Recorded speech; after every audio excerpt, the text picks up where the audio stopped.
Embajador, gracias por recibirnos nuevamente aquí. Con muchísimo gusto, Lino. Antes que nada, felicitaciones.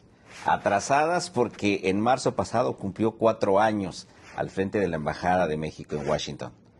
Si mi memoria no me falla, es el primer embajador que se ha mantenido en el cargo con todo y cambio de administración. En México, con el ahora expresidente Andrés Manuel López Obrador, y ahora con la doctora Claudia Sheinbaum. Y aquí en Estados Unidos con el expresidente Joe Biden y ahora con el presidente Donald Trump. Cuéntenos un poco de este reto. Bueno, en primer lugar, gracias. Sí, y me siento muy honrado de ser el representante de México aquí en los Estados Unidos. Y pues los retos siempre han sido para mí vida cotidiana. Antes de llegar aquí a Estados Unidos, que quizás sea uno de los trabajos más complejos, porque la relación es muy intensa. Realmente abarcamos casi todos los ámbitos que uno puede imaginar, desde la fresa, el pescado, la migración, la seguridad. Somos dos países que están viviendo juntos, no solo produciendo juntos, no solo siendo vecinos. Y además, pues hay cerca de 40 millones de personas con ascendencia mexicana en los Estados Unidos. 11 millones que nacieron en México.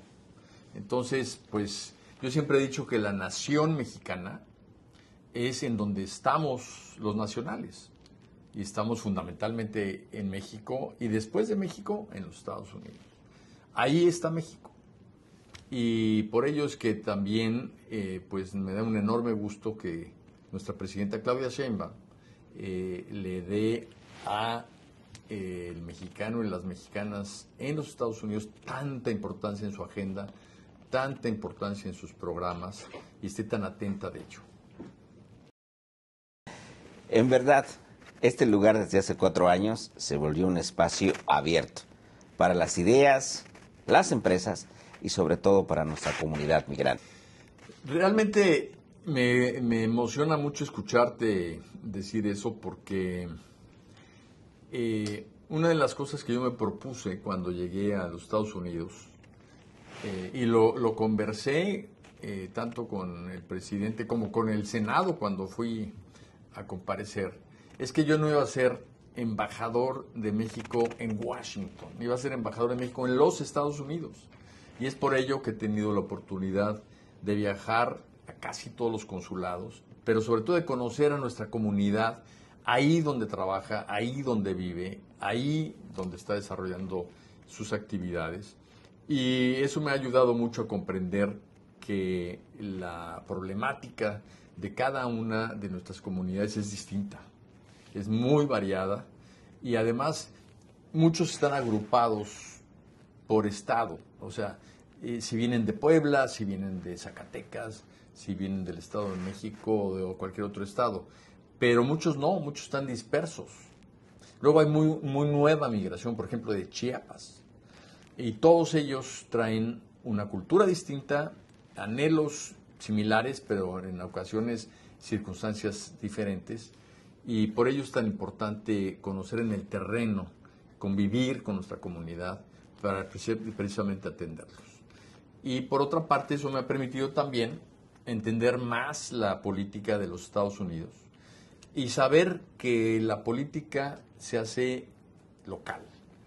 Y mientras más alcaldes conozco, más soluciones puedo plantear. Mientras más gobernadores conozco, más soluciones podemos plantear, porque ellos están al frente de la trinchera. Entrando en materia, el mundo migrante, queremos que la comunidad en Estados Unidos y sus familias en México conozcan de la forma sencilla y en español la verdad sobre lo que se está desencadenando en materia económica y de seguridad tras la toma de posesión del presidente Donald Trump.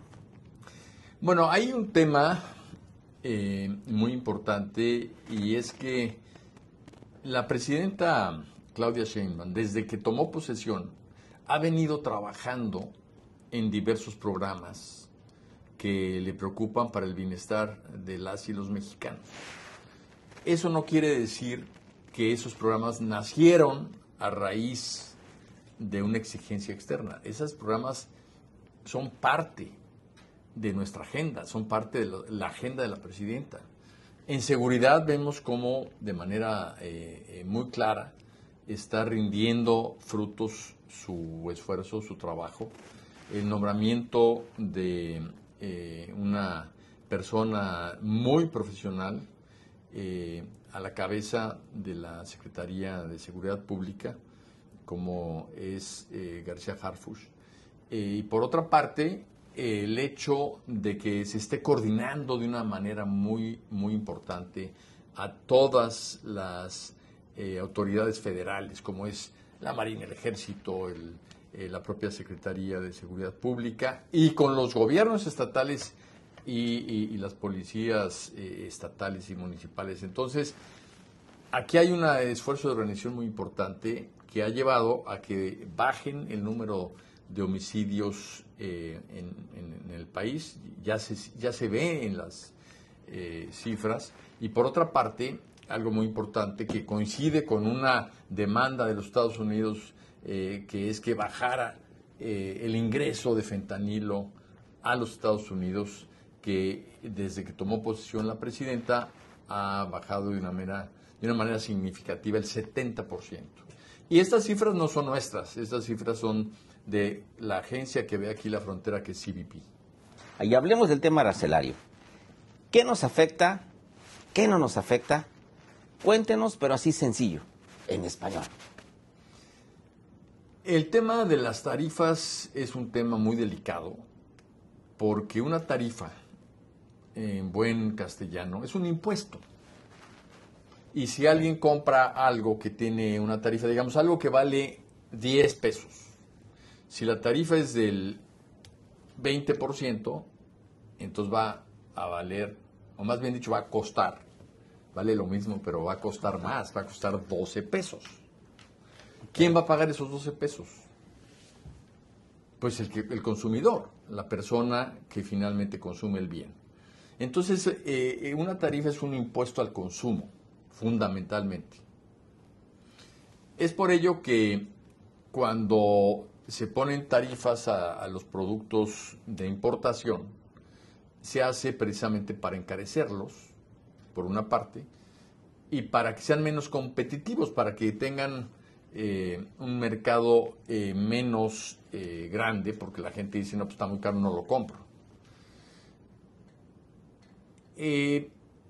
Cuando un país pone tarifas, lo más común es que al país que se le pusieron las tarifas, pues responda poniendo las propias, ¿no? Entonces, si tú me pusiste tarifas para mis aguacates, pues yo te pongo entonces tarifas para tus pescados, ¿no?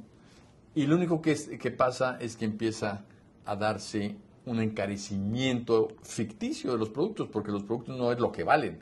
Aquí estamos hablando de lo que cuestan, de lo que se manejan en materia de precios. Entonces, un país como México, que tiene un tratado de libre comercio con los Estados Unidos, el USMCA, en donde estamos junto con Canadá, Estados Unidos y México, con fronteras abiertas en materia económica, con comercio sin tarifas, pues ha salido beneficiado, digámoslo así, de que no se le pusieron tarifas a lo que está dentro del tratado. Sí se le han puesto tarifas al acero, al aluminio y a los productos que no están dentro del tratado. Por eso podemos decir que si a todo el mundo se le está causando problemas por las tarifas, a nosotros como mexicanos, como México, como economía, somos los que menos problemas tenemos. No quiere decir que no tenemos problemas, pero menos que el resto del mundo. Y cuando al resto del mundo se le sube el precio de las cosas, y a México se le sube el precio menos, pues nos volvemos más competitivos en términos de precios. Entonces, nadie va a hablar a favor de las tarifas, pero sí podemos hablar a favor de México. México se ha convertido en un país que para la inversión es atractivo en términos relativos con los demás países. Embajador, usted sabe que todos somos críticos y opinólogos. Cuando se trata de coyunturas, díganos, por favor, ¿qué nos hace diferentes a Canadá en las negociaciones? Se lo pregunto por las recientes acciones en la Cámara de Senadores. Bueno, yo no quisiera juzgar y comparar las respuestas de México y de otro país a las políticas tarifarias de los Estados Unidos. Y no lo quisiera hacer porque los diferentes países, y en particular Canadá, han sido tratados de manera distinta, no solo en el terreno tarifario.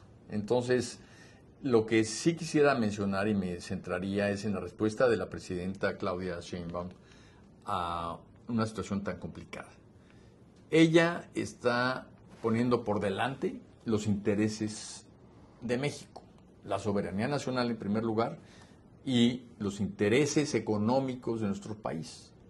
Esos intereses económicos se reflejan en de dónde nosotros sacamos y generamos riqueza, empleos, empresas, industria. Y eso es de nuestra relación con los Estados Unidos. El 80% de nuestras exportaciones son hacia los Estados Unidos. Somos el socio comercial más importante de ellos. Entonces, está en nuestro interés tener una buena relación con ellos. Y aún en momentos retadores, debemos de mantener la calma para saber resguardar lo que nos interesa.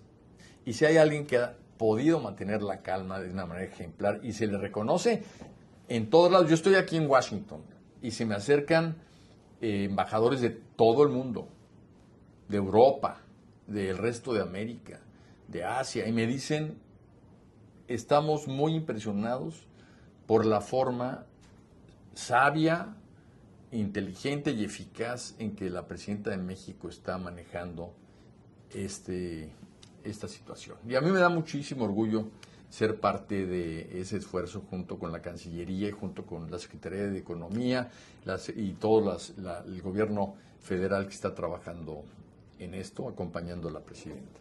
Entonces, creo que lo que se ha puesto por delante es encontrar cuáles son los intereses comunes que podemos acompañar y ahí trabajar a fondo. Es por ello que estamos trabajando a fondo en los temas que también a ellos les interesan y los resultados pues le han gustado mucho al presidente Trump y se lo ha dicho directamente a la presidenta en las llamadas telefónicas que han tenido y lo ha declarado y lo ha escrito en sus tweets, de manera que en ese sentido creo que en una situación complicada pues estamos dando pasos firmes. Sobre lo que comenta, ¿qué nos toca a la comunidad migrante en Estados Unidos para apoyar los esfuerzos de la presidenta Claudia Sheinbaum? Bueno, yo creo que hay cosas muy importantes. En primer lugar, estar muy informados. Es momento de estar informados. Nuestra comunidad migrante, como lo mencioné hace un momento, está compuesta por cerca de 40 millones de personas, unos de primera, segunda o tercera generación. Pero son las personas que están cerca de México en su corazón. La mayoría de ellos ya son ciudadanos estadounidenses también, de manera que son mexicoamericanos. Sí. Y hay un grupo importante, son cerca de 4 millones, que no tienen su situación documentada. Entonces, pues obviamente es momento de que todo el mundo sepa que tienen que estar informados y para ello acercarse a los consulados, pedir asesoría cuando tengan dudas, hablar con las personas que sepan de derecho migratorio para que les aconsejen lo mejor para sus derechos. Hay cosas que son decisiones personales, que nadie puede aconsejar qué hacer porque es un tema personal, pero sí tienen que estar informados de las opciones. Es por ello tan importante estar informados. Por otro lado, estar documentados. ¿Esto qué quiere decir? Pues yo tengo que tener mis papeles en orden. Y si quiero, por ejemplo, en un momento dado, que toda mi familia esté protegida, pues tengo que saber si tengo mis pasaportes al día, si tengo mi matrícula consular, si tengo a mis hijos, por ejemplo, si tienen la nacionalidad mexicana o no, porque muchos no la tienen. Entonces es importante sacar el acta de nacimiento en los consulados. Todo esto habla de un esfuerzo que se está haciendo de documentación. Y un experto en derecho migratorio decía, sin documentación no hay protección. De manera que para proteger a la comunidad migrante en sus derechos, debemos de estar documentados. Y no me quiero extender mucho más en esto porque hay muchas cosas técnicas que hay que saber y que un abogado experto en migración, que los consulados conocen, pueden resolver muchas dudas. Y lo importante es estar siempre seguros de que uno está actuando de acuerdo a la ley. Muchas personas se meten en problemas, por ejemplo, por infracciones de tránsito. Así empieza un calvario. Entonces, estar muy, muy, muy cuidadosos de que siempre estemos dentro de la ley. Ya para concluir, ¿qué es el Plan México y cómo va a impactarnos a nosotros de este lado de la frontera? El Plan México es un plan, lo digo de manera muy resumida y para que todo el mundo pueda entenderlo, que busca fortalecer la economía mexicana, o sea, el mercado interno. Y para ello, pues se han dispuesto varios programas y además la sustitución de importaciones de, sobre todo, países de Asia hacia México. ¿Qué se puede hacer? Muchísimo. ¿Por qué? Porque una de las partes de la economía de los Estados Unidos más dinámica es precisamente la parte mexicana, en particular, y latina en general. Entonces, hacer negocios con México va a ser algo muy importante para la población migrante. Además, pues en una cultura que es la misma, pues hay mucho que compartir y hay mucho que trabajar. La forma en que actualmente la comunidad migrante contribuye con sus familias, con México, es a través de las remesas fundamentalmente. Pero creo que también vamos a entrar en un momento en donde estas exportaciones e importaciones entre México y los Estados Unidos cada vez van a tener más contenido precisamente del emprendedor migrante. Pues, embajador, muchísimas gracias por este espacio, gracias por dar la oportunidad y ser la voz que los migrantes mexicanos esperamos escuchar aquí en los Estados Unidos. Muchísimas gracias, Lino. Un abrazote.